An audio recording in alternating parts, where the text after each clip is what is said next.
السلام علیکم ناظرین، میں رئیس اعظم حیدی کولکتہ انڈیا سے فضائل تبلیغ پیش کر رہا ہوں کہ جو شخص آخرت کی کھیتی کا طالب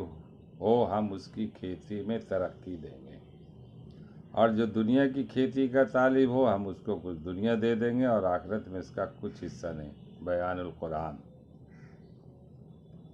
حدیث میں آیا کہ جو مسلمان آخرت کو اپنا نصب العین بنا لیتا ہے، اللہ جل شانہ اس کے دل کو غنی فرما دیتے ہیں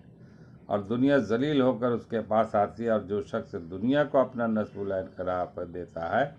پریشانیوں میں مبتلا ہوتا ہے، اور دنیا میں سے جتنا حصہ مقدر ہو چکا ہے اس سے زیادہ ملتا ہی نہیں۔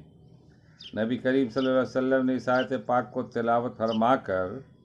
ارشاد فرمایا کہ اللہ جل شانہ کا ارشاد ہے کہ اے ابن آدم تو میری عبادت کے لیے فارغ ہو جا، میں تیرے سینہ کو تفکرات سے خالی کر دوں گا اور تیرے تفکر کو ہٹا دوں گا، ورنہ تیرے دل میں سینکڑوں طرح کے مشاغل بھر دوں گا اور تیرا فکر بند نہیں کروں گا۔ یہ اللہ تعالیٰ اور اس کے رسول کا ارشاد ہے، اور تمہاری رائے کہ مسلمان ترقی میں اس لیے پیچھے ہٹے ہوئے ہیں کہ جو راستہ ترقی کے لیے اختیار کیا جاتا ہے وہ ملا نے اس میں رکاوٹیں پیدا کر دیتے ہیں۔ آپ ہی ذرا انصاف کی نظر سے ملاحظہ فرمائے کہ اگر یہ ملا نے ایسی ہی لالچی ہیں تو آپ حضرات کی ترقیات ان کے لیے تو مسرت کا سبب ہوں گی،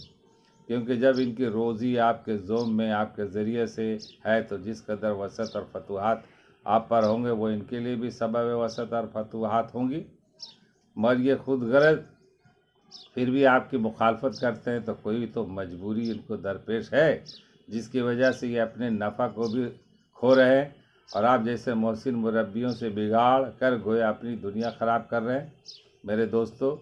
ذرا غور تو کرو، اگر یہ ملا نے کوئی ایسی بات کہی جو قرآن پاک میں بھی صاف طور سے موجود ہو تو پھر تو ان کی ضد سے اس سے منہ پھیرنا